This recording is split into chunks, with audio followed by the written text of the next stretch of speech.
Thank you very much. I'm very happy to be here. And my appreciation to the John Locke Foundation to provide an opportunity for us to talk about how private enterprise, private charities work and the efficiency that they bring to meeting significant needs in our society and our culture, and actually help the government save a lot of money. So before I get into my presentation, just to let you know that Suzanne and I are fugitives from a blue state in a very, very blue district. And I think we're thinking back to just before I retired in 2012, we lived in a town in New Jersey called Weehawken. And if you're history buffs, many of you might know that that's where Alexander Hamilton and Aaron Burr had their duel. And at the birth of our country's freedom and constitutional form of government, well, we looked out over King's Bluff, and beyond that was New York City. But if you drove through our neighborhood and well beyond our neighborhood, you would not have seen one Romney-Ryan sign. And so Suzanne, when I was retiring, Suzanne and I knew we did not want to stay in the Northeast.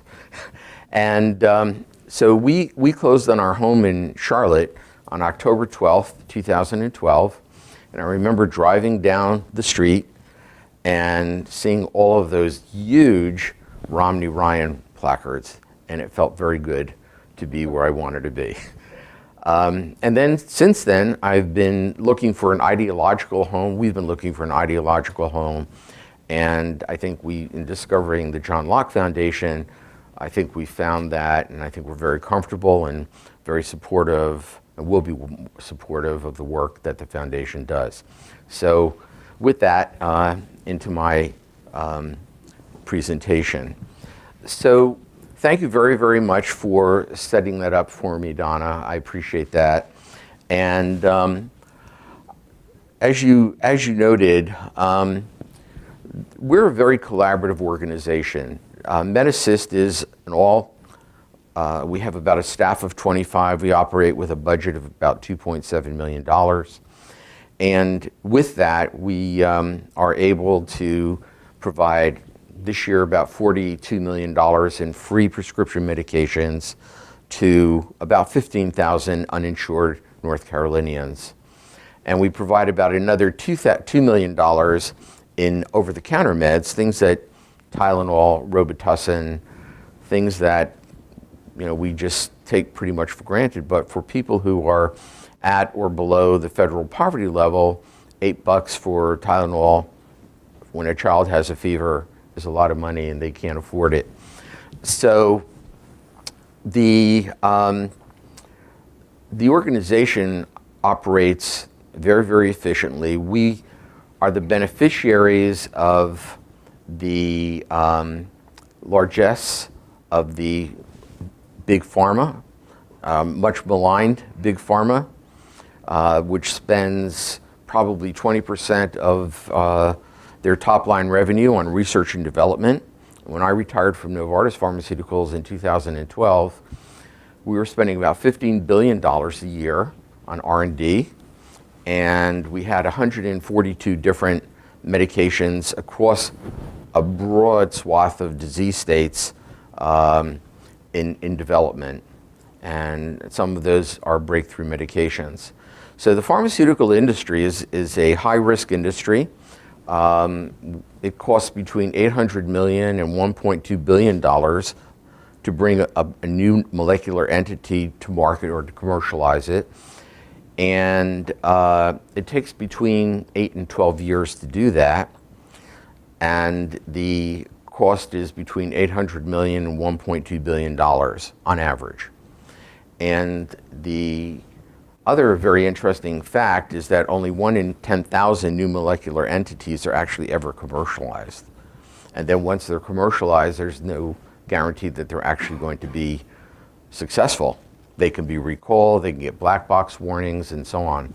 So I'm talking about this because without the pharmaceutical industry and without their aggressive research and development and without their profitability, MedAssist would virtually be impossible. So I'm not here doing an advertisement for the pharmaceutical industry, but I think it's important to close the loop on how an industry is able to provide an organization like MedAssist with close to $42 million a year in free prescription medications that we can dispense to 15,000 uninsured North Carolinians. So that's one of our key collaborations.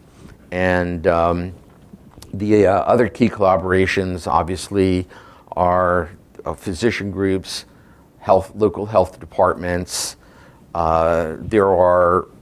have 101 now, actually, more than we've added 3, but we have 101 free and charitable clinics that we partner with. And those free and charitable clinics are, as you'll see in a few minutes, distributed throughout the state and mostly located where the uninsured population is located.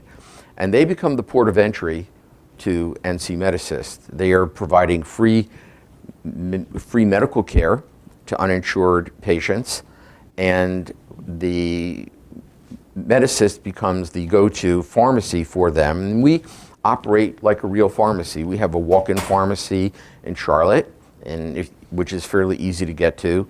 But if you're remote, if you're located out in Dare County or Cherokee County or any place else in North Carolina, we will mail order your prescription to you and or to your free clinic where you can go and pick it up. So we operate actually like a true PBM, pharmacy benefits management company, or your local CVS pharmacy. And not all of the medications that we receive for free, they don't really meet all of our needs. So there are medications that once their patent expires, and patents typically are filed on the day that a new molecular entity is discovered, and that patent lasts for 17 years, and if you do the math, pretty quickly it takes you 8 to 12 years to bring it to market, so you have somewhere between 9 and 5 years, or 5 and 9 years, to actually get a profitable return on your ROI. Once a medication's what we call loss of exclusivity, it typically falls off the pharmaceutical company's patient assistance program. And the pharmaceutical industry pharmaceutical companies basically ship to MedAssist like they ship to Walmart, to Walgreens or Rite Aid or CVS. And we have a pharmacy and we put it into inventory and we dispense it. So they have what are called bulk replacement programs. And we're audited by the pharmaceutical industry. We have certain standards that must be met, and they validate the authenticity of our patients and adherence to their very strict guidelines. So there are rules.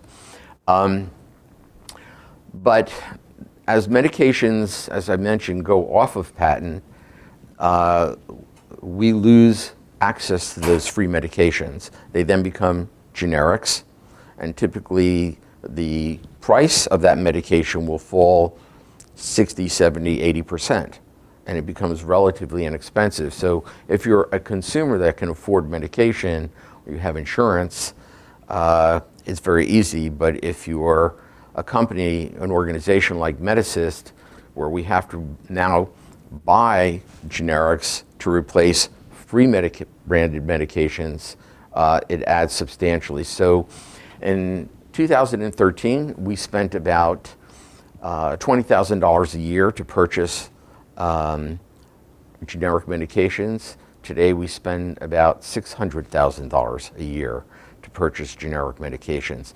The pharmaceutical industry, to just put this into context for you, is between 2012 and 2020 will lose $137 billion in top-line revenue by medications that lose patent exclusivity. Yet the industry continues to support organizations like MedAssist and enable us to do what we do in the community. So And in addition to the pharmaceutical industry supporting us with prescription medications, we have a collaboration with Second Harvest, and I think you're all familiar with Second Harvest.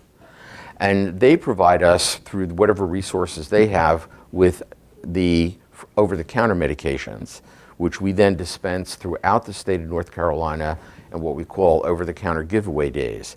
And we collaborate with local churches, health departments, civic organizations, and we will bring a truckload, essentially, of over-the-counter medications. And this is usually well publicized. And in the course of the current year, we've provided free over-the-counter medications to about 11,000 people, and with a value of about $2 million. And so it's collaboration with clinics, it's collaboration with big pharma, it's collaboration with physicians and health departments and so on. So everything that we do is essentially collaboration, and there's a lot of barter that is going on. Let me see if there's anything else I want to talk about there. No. So to give you an idea of the magnitude and some of the key metrics, roughly, and I think the stated population of North Carolina is something in the neighborhood of 8.5 million. Is that about right? 10 million? Okay. And there are approximately 500,000 uninsured North Carolinians. And 84% of our patients, and this is very important to me, and I think it's probably important to you too, that 84% of our patients are actually working poor. And they're at basically defining that as 100% or below, they're at or below 100% of the federal poverty level. That's our patient demographic. And surprisingly, most of them are not homeless. Most of them are working and trying to provide a living. To give you an idea, a single individual at 100% of the current federal poverty level is $12,060 a year. For a family of four, it's $24,600, which, if you do the math, it's roughly $6,000 a year per person. That's not a lot of money. So that is, that is really the key set of numbers. And without the medications, many of these people, most of them, would not be able to work. And we're primarily addressing the chronic, the common chronic diseases, which includes hypertension, hyperlipidemia, or hypercholesteremia, diabetes, and asthma. And you all, I think, know that if you are afflicted with one of the, or more, and very often there are multiple comorbidities, if you're afflicted with those conditions, you're likely, more than likely, going to be able to wind up in the hospital. You're likely not going to be able to work. You're likely going to be on some sort of welfare. You're not going to be able to provide for your family. And there's another subject that comes into this, but I won't have time to talk about it today, which is economic mobility. You may know that Raleigh, in a study that was completed by Harvard Department of Economics and UC Berkeley, Raleigh was actually number 48 out of 50 of cities with economic mobility issues. Charlotte is right behind at 49 out of 50 cities, and New Orleans is number 50. But that's a whole other discussion, and the relationship between healthcare, access to healthcare, and economic mobility is very, very closely tied. And there's some very, very good information out there by the Pew Charitable Trust and the Urban Institute that addresses the causality. And it's not only intragenerational economic mobility that's impacted, but it's intergenerational. and basically a lack of access to health and healthcare essentially exacerbates a problem and prevents it from improving. So access to medication is critical, and it basically is really what we're doing is keeping the state healthier, and we are doing significant cost avoidance. So let's talk a little bit about the patient eligibility. I think you pretty much know what that is. Interestingly, we do assist Medicare patients once they hit the donut hole, and if they qualify from the other economic criteria. And we do validate, as I mentioned earlier, the eligibility and with the appropriate documentation of our patients. As I mentioned last evening to John, we do not have the means to validate Social Security numbers or tax ID numbers. So there are probably some illegal aliens that are slipping through the cracks, but I would say that probably 97% or more of our patients are legally qualified to receive the benefits that we provide. And we are routinely audited by the state. In fact, I think the director of rural health is in Charlotte right now conducting his audit. And we're routinely audited, as I mentioned, by the pharmaceutical companies to make sure that we're in adherence. So it's a very, very ethical program.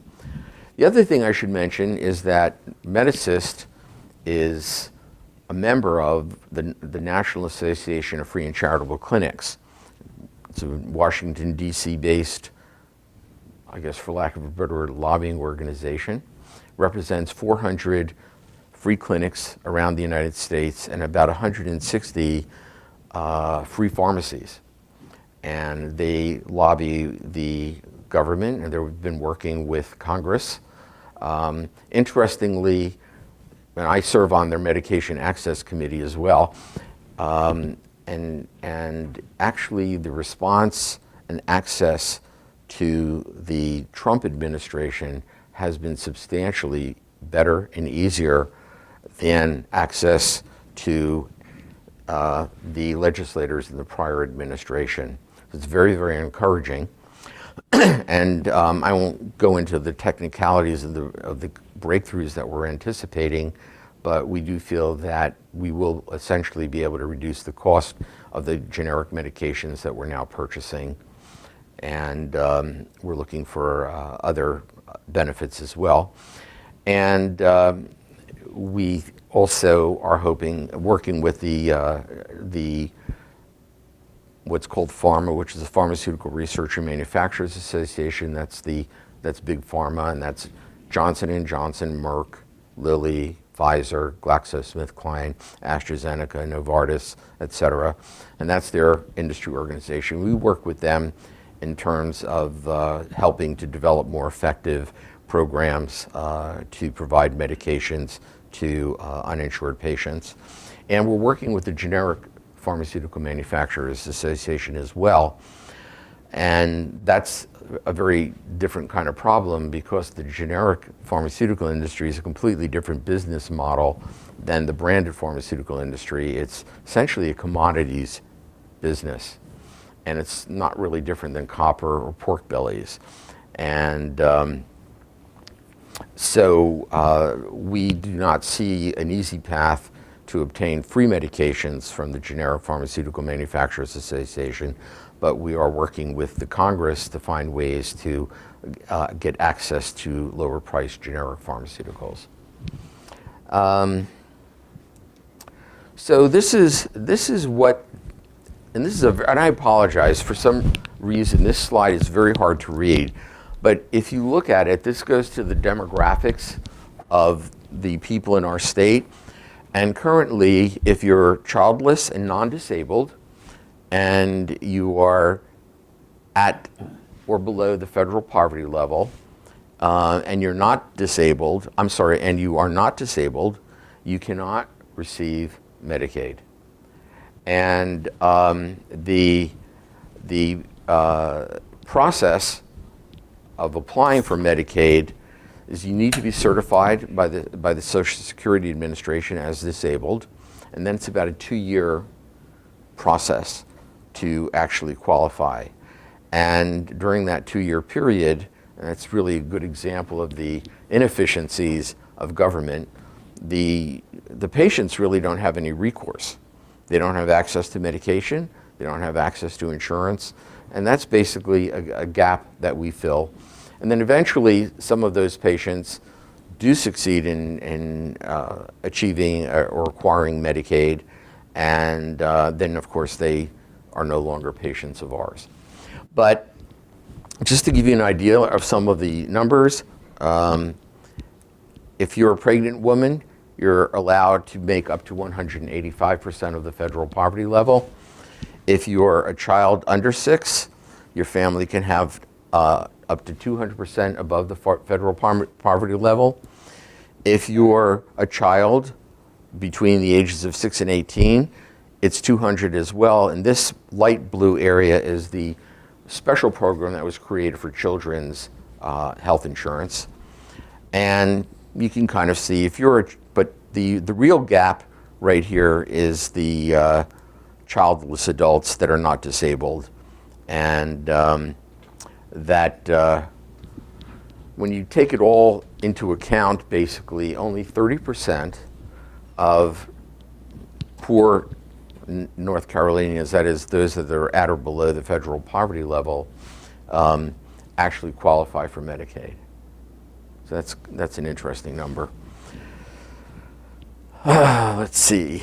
Okay, so this is the distribution of uninsured patients throughout the state of North Carolina, and this, the size of the bubble basically indicates the number of patients, and you can see there's very, very large distribution. It's really based on population centers, of course, and if you look at this map, these are actually the free clinics with whom we partner throughout the state, and if you were to superimpose this onto that, I think you would see that it's very, very close to really addressing the needs of those patients.